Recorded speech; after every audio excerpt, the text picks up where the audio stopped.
ramp up the number of teams in the interior of the United States.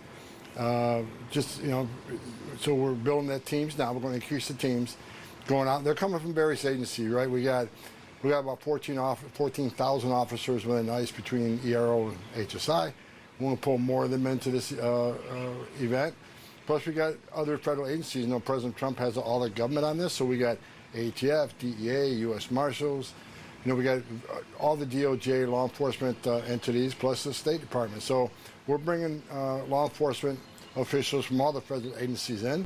If anyone's breaking the law in this situation, it's not members of Congress, it's the Department of Homeland Security.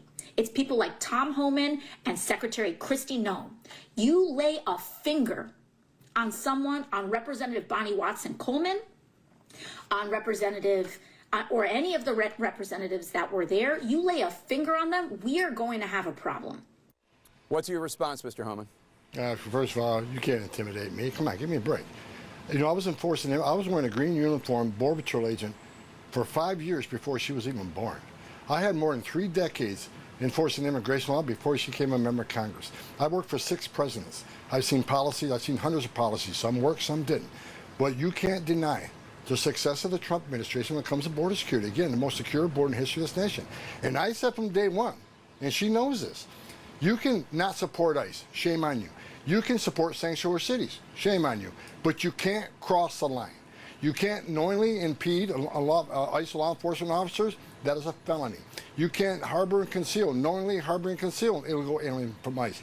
That is a felony. And you certainly can't commit criminal trespass.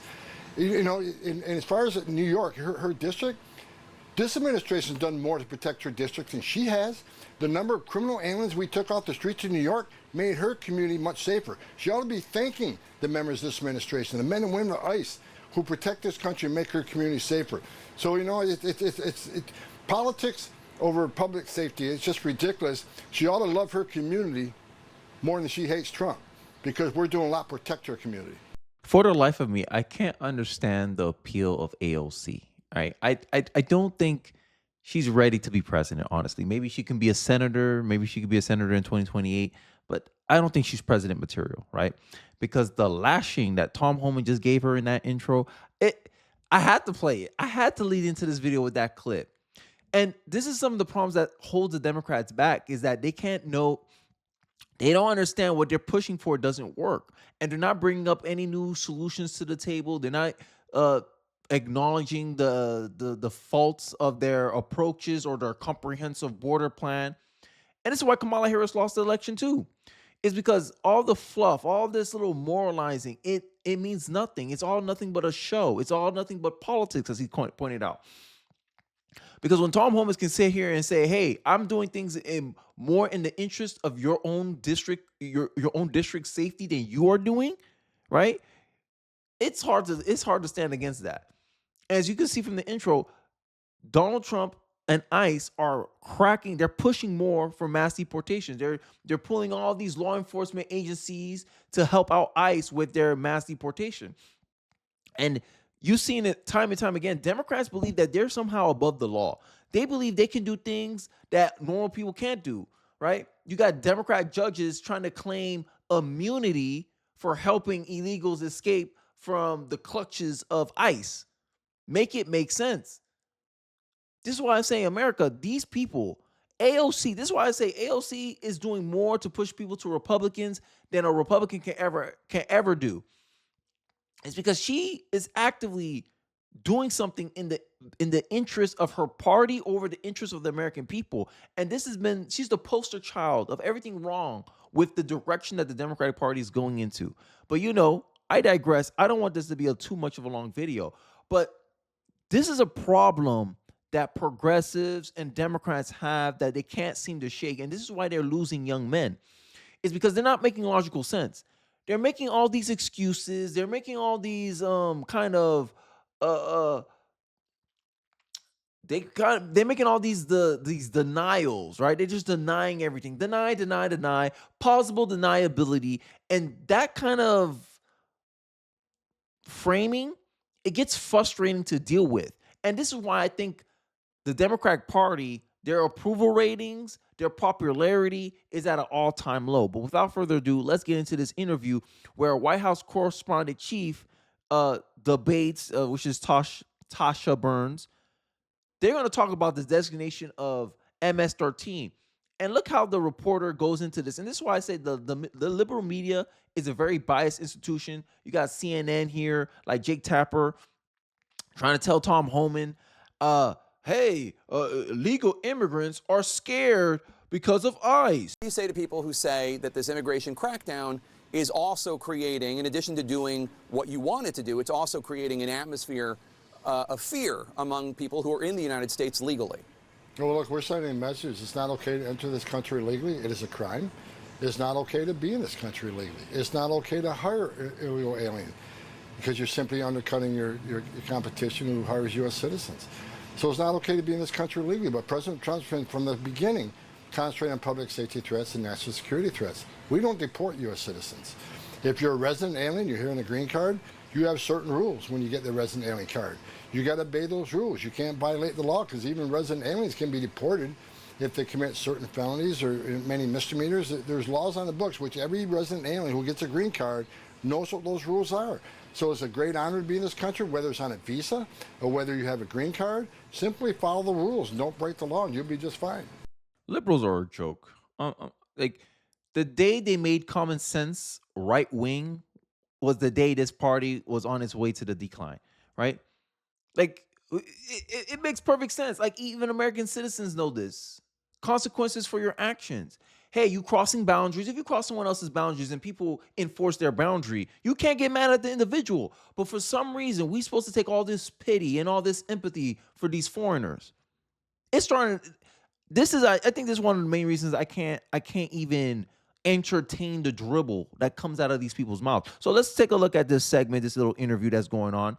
And I want to highlight more of what issues I have and how bias has colored the perception, has pretty much corrupted an entire industry we now know or used to know as journalism. Let's take a look. A member of Al-Qaeda.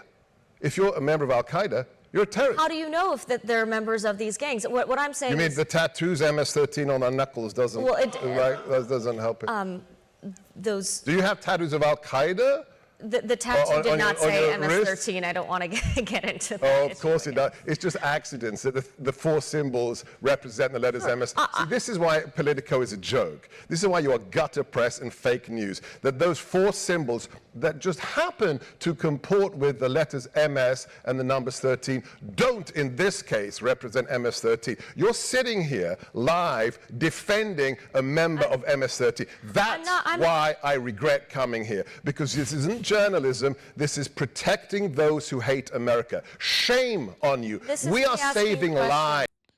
It's not only that, right? And I put this up here because, you know, we're talking about AOC, and this is all just nothing but platitudes. They said the road to hell is paved with good intentions. Maybe these people have boundless empathy for them, but it's suicidal. It's suicidal. At some certain point, you have to take in consideration your own personal safety, your people's safety, your district's safety, and the actions have to be practical. This feel-good Kool-Aid, how it's going to help better our lives. And I think America made the practical choice. And right now, the Democrats don't have the ability to be practical. This is why you got Jasmine Crockett and all these women in the Democratic Party mad over the fact that Democratic donors are lining themselves behind safe white boys.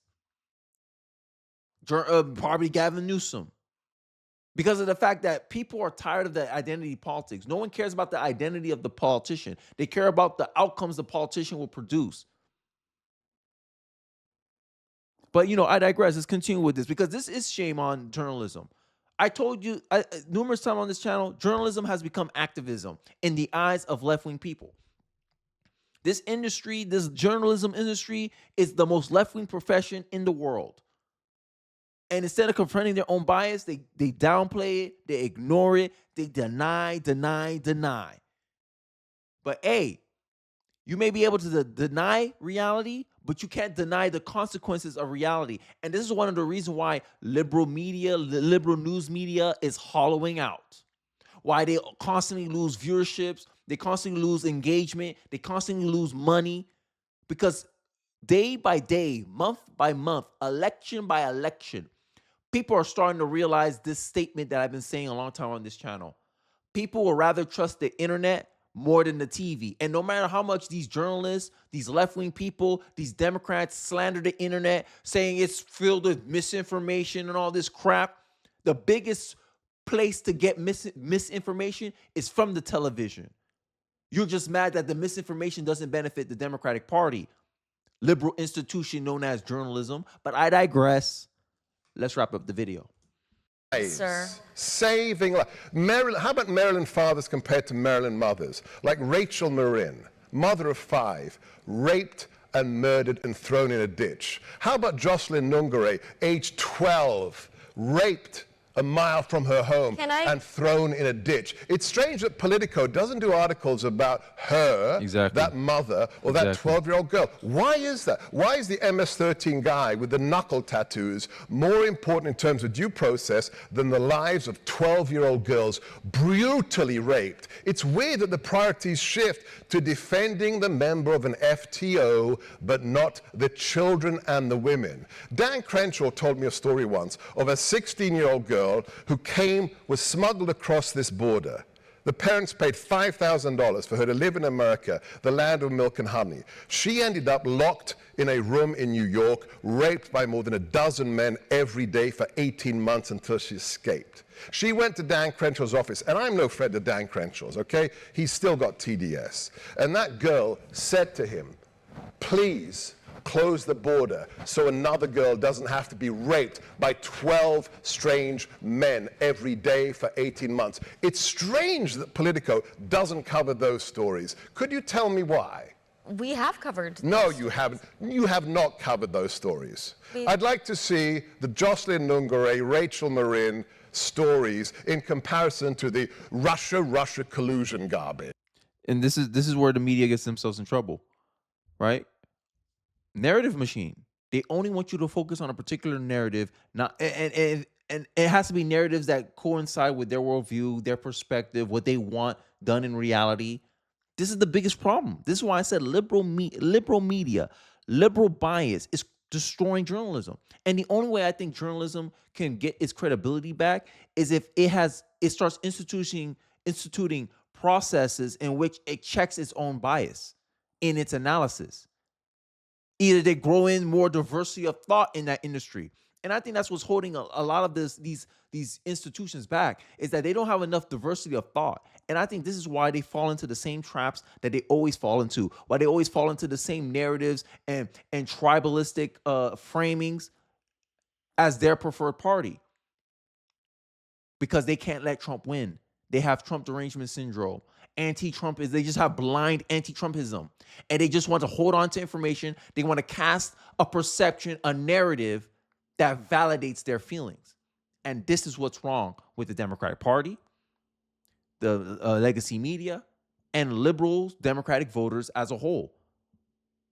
But, I digress. Let me know your thoughts and perspective in the comment section below. I'll be interested to hear what you guys are thinking. Don't forget to like, comment, subscribe. Please share this video if you feel so inclined. It really does help me out in the algorithm. And I'll catch you guys on the next one. Peace.